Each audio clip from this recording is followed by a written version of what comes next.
All right, I'll let the pizza come in. In theory, there's supposed to be pizza here, so sorry that was not here. There is beer in the back if anyone wants beer. You just have to hack it or ask nicely to push one of the buttons. Hi, my name's Stephen Hilt. And that's fine, I don't care.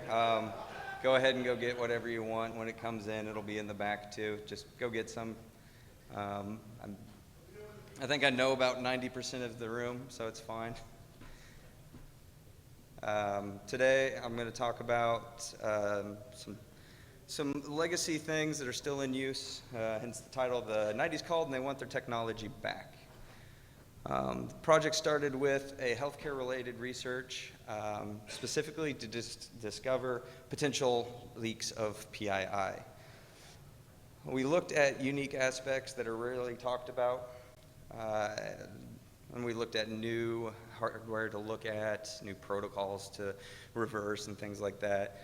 And it came fairly prevalent that was going to cost a lot, and I didn't have a lot of budget at that point in time. And I knew that doctors still carry these wonderful things around called pagers. And so that's one thing we looked at, as well as other communication paths. Has anybody out here been at a doctor's office and saw them carrying a pager? Okay. Have you ever wondered why they use them still and potentially what's being sent on those for them? Yeah, you have? Good. So we started digging into that, some history of the pagers themselves. They were launched in around the 1950s, specifically in use in hospitals in New York. At that time, it was $12 a month for about a 25-mile coverage of systems. In 1962, Bell Systems presented a radio paging system at the World's Fair in Seattle. And officially, in 2001, Motorola actually stopped making new pagers. Despite that, there are still multiple protocols in use still today. And we're going to dive into some of that here in a little bit. I grew up mainly as a kid in the 90s. I was born in the 80s, but in the 90s, we all remember that pagers used to be a status symbol of coolness. I remember when my school actually banned pagers, mostly because drug dealers were using them. Some of us really wanted to be cool, and you could actually win a free pager. Apparently, this is probably the best image I found. And we all know one of the greatest pager examples ever in pop culture.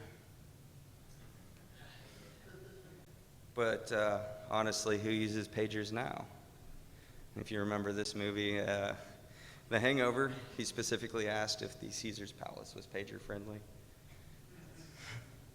If you haven't, that's a good chuckle. We're going to specifically look into doctors using pagers in this talk. I'm going to give a little bit of information at the end. It actually ended up being a larger project than I had planned because of some other information that we had seen during the analysis phase and watching of these protocols. Some of the protocols we're going to talk about, which is POCSAG. POCSAG stands for the Post Office Code Standardization Advisory Group. POCSAG pagers operate at the 512, 1200, and 2400 baud rates. The standard operates at 512. I think I have a 1200 and a 2400 pager. And later I'll show them, and if anyone has an SDR and feels adventurous and has a ham license to be able to actually transmit, which is what I'd recommend you do, not send pages. You can try to see if you can make these beep. Disclaimer, right? We're going to go in a little bit about the protocol itself. The POCSAG protocol starts with a preamble. This is something that is constantly looking for, is this preamble. This is a standardization across the world, as we found out in the research. So it is alternating ones and zeros for 576 bits. Then actual batches start with the frame synchronization code, or FSC. The FSC is a reserved word 32-bit string. It always is what you see right there. Hang on, I gotta have a drink of this. Thank you. Following the FSC, there is specifically 8 frames of the POCSAG message. Each frame is comprised of 2 code words separated by a synchronization code word. And that's just to make sure everything's on time and everything was received and how to piece things back together. Frames are broadcasted in batches, and each batch contains 8 frames. Messages can span multiple batches. Kind of what the protocol looks like itself. As you said, the preamble with the FSC, and then the 8 frames with 16 code words. The code words are the actual message themselves. And we'll actually go look into some messages here in a little bit, kind of some of the examples we've seen, and I'll actually do a live demo. During the live demo, please put your phones down, don't record, no pictures, please. Flex is the next protocol heavily used. That's actually what we'll be watching today is Flex. Flex is a high-speed paging protocol that was developed by Motorola and was designed to operate at the same frequencies as POCSAG. Flex utilizes time syncs instead of listening for a preamble. They would design this specifically to extend the life of the battery of the pager. I have to change these out every month. You could go longer with Flex. Of course, I'm never getting pages on these, so it would be shorter if you actually got pages. I did get pages. We'll go into that later because I sent them to myself. I had to feel cool, man, you know? Always wanted a pager, so I walked around the house and, or actually at that time I was in the hotel room in another country where it's okay for me not to have a ham license and send messages. Flex utilizes, so the 128 frames in a 4-minute cycle, which makes 15 cycles per hour. So you'll see a lot of messages for the entire time span that you're listening. Most of these are going to be of sensitive nature. Some are still numeric and tone-only pages. All right, bye guys. Increase the number of cap codes. So what happened when Flex was designed, POCSAG has a limited number of cap codes just because of the length of the cap codes. And what happened when they made Flex, they just made a longer variable so you could have more pagers. For the primary focus of this research, the majority of our pages came from US, Canada, and Japan. However, as you can see here, there is more pages let me go back first. You can see a wide variety in the US of observed frequencies that we saw the pages on. Canada was limited to 2, and Japan had 4 different ones. And you can see they're not all in the 900 megahertz range like they are in the US. Japan, we did observe some 1 or 2 messages in Germany, several in London as well. But the ones in London used the same frequencies as they did in the US. This kind of map shows kind of where we tried to observe pages. What we did in this case was work on a globally dispersed team. After a meeting we had, we sent software-defined radios home with everyone and said, hey, just see if you can see things, work your way through the waterfall, identify what the message looks like, and I'll show you what they look like here in a little bit. And just tell me if you see them, and then what we'll do is we'll work out something where you can watch it for a little bit and then tell me the types of messages that you're seeing. So that includes the Philippines, Taiwan, Japan, Spain, France, Italy, Germany, United Kingdom, US, and Canada, and Sweden as well. based off a trip I took. POC-SAG and Flex both can be sniffed because they stay underneath the 1 gigahertz range for everything I've observed. So for under $20, you can get these at Hack Shop, Amazon, and as well here, they're selling them in the vendor area.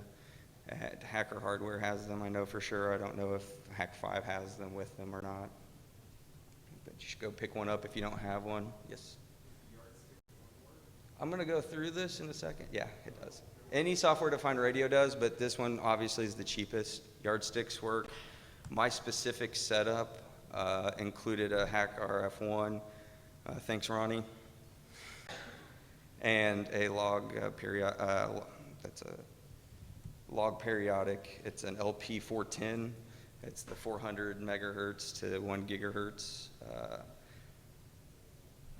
Edis Research antenna. It costs more than most of the software-defined radios do. I think that's a $50 antenna. With that, I was able to capture longer messages from further away and get better clarity of the messages. As you'll see when we do the demo, there will be some decoding issues just because the signal's not very strong in here. So it helped me specifically trying to get good quality messages that we could observe and see what the true content of them possibly were, so we weren't being misled or anything like that. This one or the one before? That's a Hack RF1. Oh, the antenna, it is a LP410. And actually, I use these on the other antenna as well. You can get a converter to fit that SDR. It's another cable.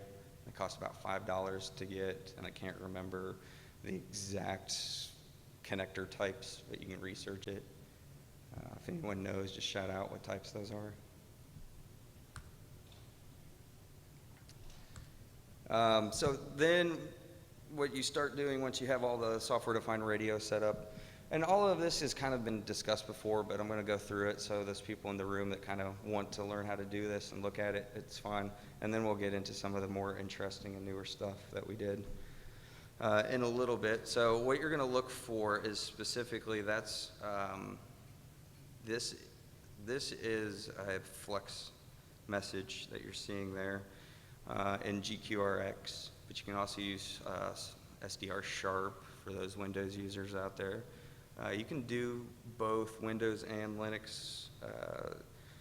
It's not, as everyone who's done software-defined radio knows, getting GNU Radio up and running on a Mac is not the easiest task in the world.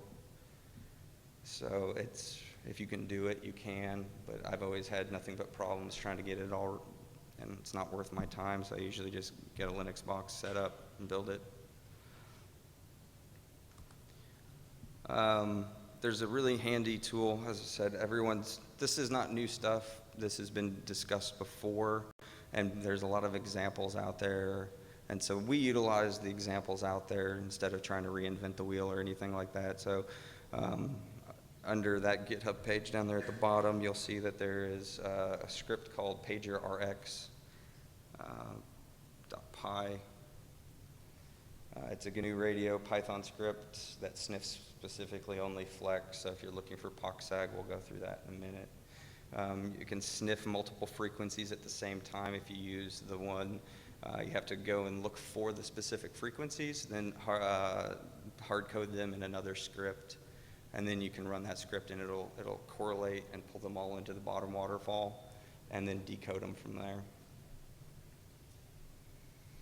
On Windows, there's a handy tool called PDW.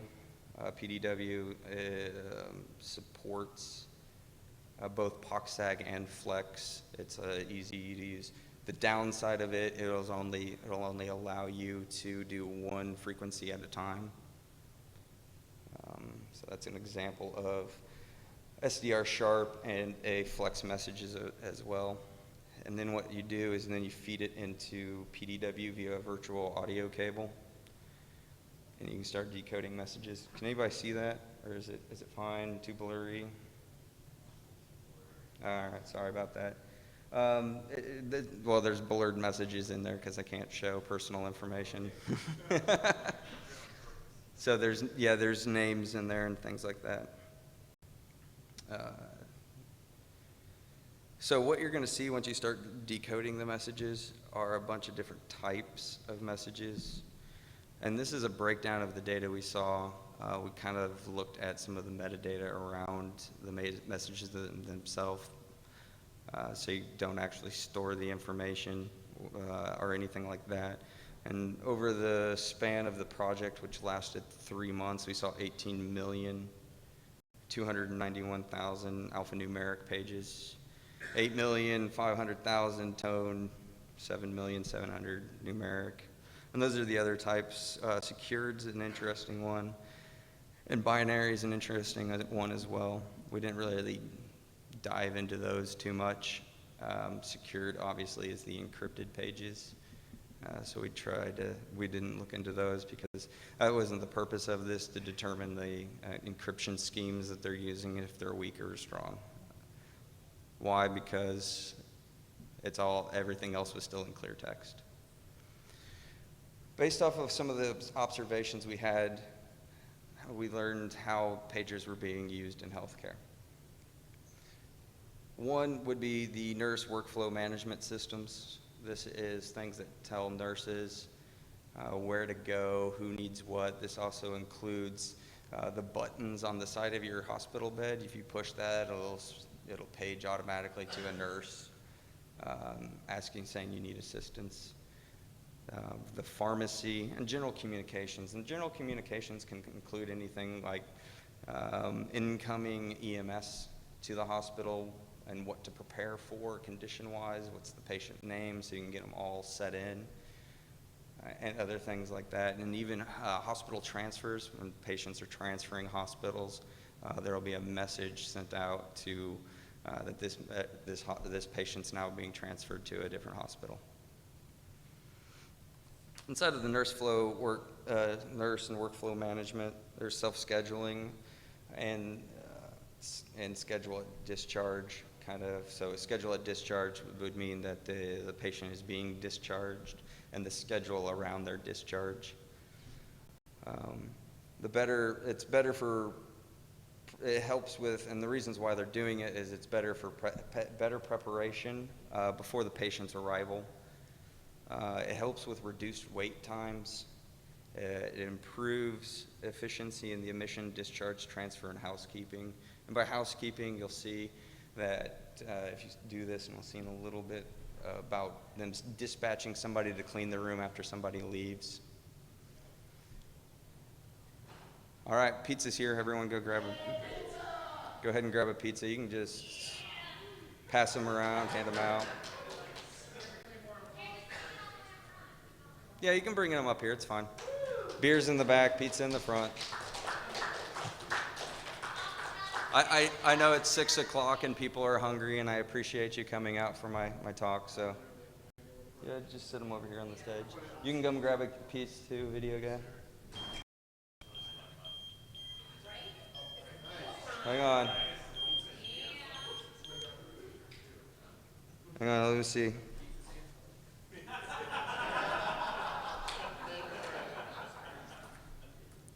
No message. It's just beeping randomly. Thanks, though. That was a good try. Personalized target information, so hospital workers only receive relevant messages. This helps with the workflow management, so they're not bombarded by other things. And it also reduce costs. That's all the benefits of it. I'm not going to say workflow management is a bad thing. It's really good. However, some of the information that we've seen over the workflow management is kind of alarming and scary. I'm going to show 2 examples. These are mock-up pages of what we've seen of a couple of the vendors in specific. One of which is NaviCare. NaviCare is a clinical workflow solution, and it's provided by a company called Hillrom. And Hillrom is not at fault for any of this. They actually sell an encrypted version of this system. that sends to encrypted pagers. So it comes down to a lot of its budget and what people actually are doing. As you can see here, you'll see that there is a patient with a medical record number. The medical record number is the unique identifier that they moved to after your social security numbers. They used to keep and track those. For those who just came in, there's beer in the back to go with that pizza. Just go hit yourself a cup and everything will go good. So this one's a stretcher alert. The other one we've seen is CuraSpan. CuraSpan is a company that also it automates the patient transition process. There's something called InQuicker. InQuicker is used to help, as it says in its name, check in patients in quicker. A lot of it's used for transferring. It actually also sends out the URL, so if you actually have a username and password somehow obtained, you could log in and start changing some of the things for them. Another one is from EpicSys. It's a piece of software by Epic.com, which works on coordinating healthcare organizations' stories and stores patient electronic records. A lot of what we've observed were email, pager gateways, bed status, and medical orders with this system. That's kind of a breakdown of the companies that we saw and the total volume we saw. Again, this is based off some of the stored metadata. Once we figured out what we were looking at, we could flag and count the numbers without actually storing all the information. When it comes to protected health information for PHI, a breakdown of some of the medical things that we saw where PHI was being distributed, again, based off of recognizing names, and most of those were based off of English names. So this could be a misleading, it could be lower than what the actual number is. The email, they were stored within a forwarded email that got put into a pager. Medical terms, that's just general medical terms were included inside of the message as well. English names, there was 510,000 specific English names. There was syndromes and diagnostics, medicine on the actual FDA drug list. We'll go through some of that here in a minute as well. We'll kind of show you some of that would be, again, name, male, 29 years old, being admitted with a diagnosis of X. You'll see a lot of those messages are being seen. So you start learning. It's kind of scary, and the thought, like the minute I start seeing this and I look through it, I go, when I go to the hospital, which I hope I don't, will I be conscious enough to say, please don't page my information out? And if they, what would they do if I told them I didn't want the information out on the pager systems? So based off some of the diagnostics terms, we started flagging some information, kind of what we look at. Phleb, EKG, sepsis, x-ray, ortho, kidney, all those terms and the counts that we saw within the time span that we were actually looking for these. It's fairly high given the number of regions and things like that we were doing short time listening in just to verify pages, because there were several places across the country in specific. It's not just one region inside of the U.S. that we were looking at. When we traveled around, we'd look at things as well. And see what we saw to see if it's a systemic problem or just a region in which I lived or who was visiting that one time or things like that. And I can tell you based off of what I saw, it may not be every hospital in every town, but high probability in a major city, you're actually going to see a lot of this information.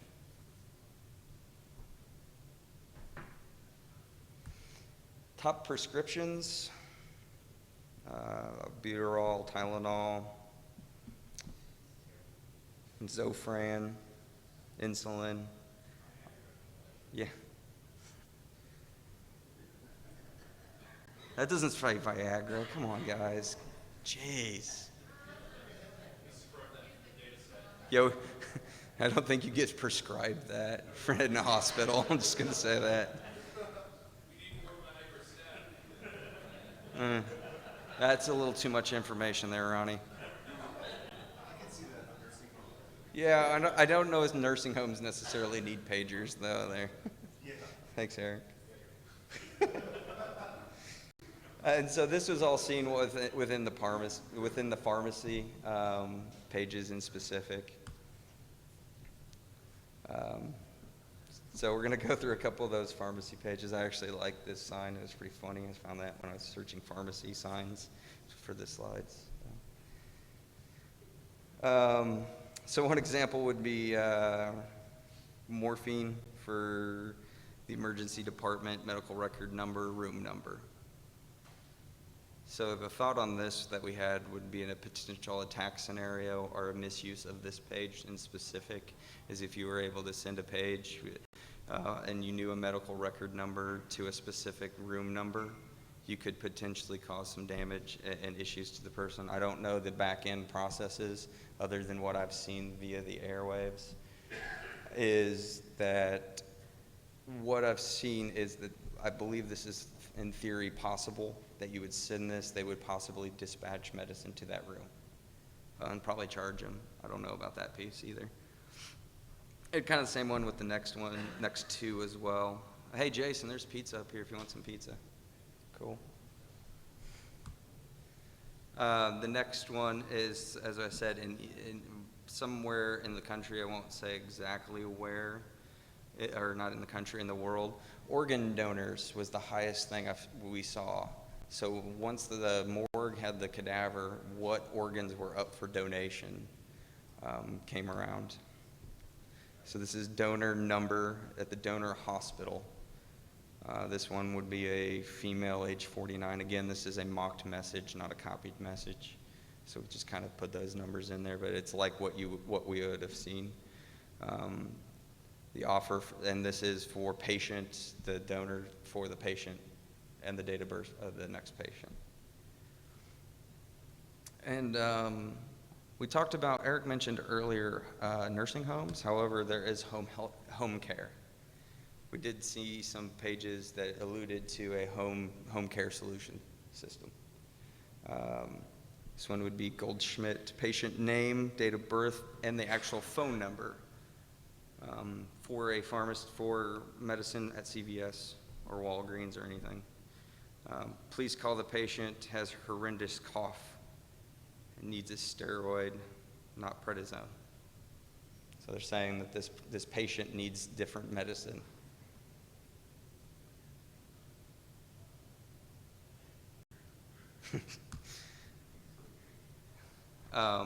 One of the surprising things that we saw was the things when people actually die in hospitals. It's a page called Death Notify. I'll show an example here in a second, but I wanted you to take this in and see all the glory of this meme that I found. Does anybody know where Justin Els is?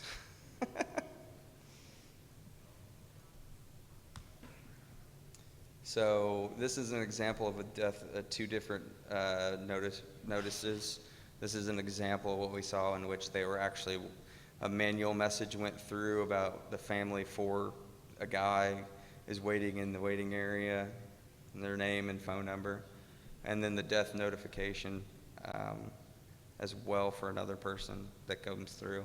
We witnessed that there are multiple types of messages notifying of death, and also dispatching to send somebody to speak with the family about somebody who just died. Does anybody have any questions or anything like this at this point in time? So I'm going to go into something pretty crazy real quick. And it's going to be blurry because the screen sucks or whatever, and my image was blurry. Yeah? So that last one, you were saying you were able to rewrite pager messages. So someone could remove the need steroid, not prednisone, and put prednisone. You can't So the way pagers work, they're a broadcast-based system. So once one's sent out, you can't like intercept it and make it not go. But what you could do is send one that said something else right after it, or keep upping how much prednisone they need. Just keep dispatching it to them, or change it all up, or say it's you and you want more morphine because you're in pain and no one's giving it to you. And not everyone would get that, right? No, it's specific to the cap codes, and I'll go through that in a second. I should have done it back in the beginning, but the cap codes are a thing that uniquely identifies each pager. These run on the same frequency, different baud rates, but if they even were the same baud rates, these two pagers would never get the same messages unless you send it to each one separately. So outside of the US, some of the messages we saw were fairly cryptic, and luckily I was nice enough to put the string of bytes there, or this would come through in a numeric page, and it's 4010494069163710104840.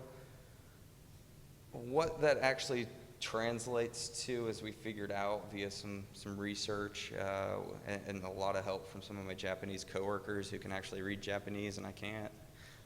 So that actually translates to English. It's test alert, and it uses a grid chart. So 40 is 4 and 0 would be a T.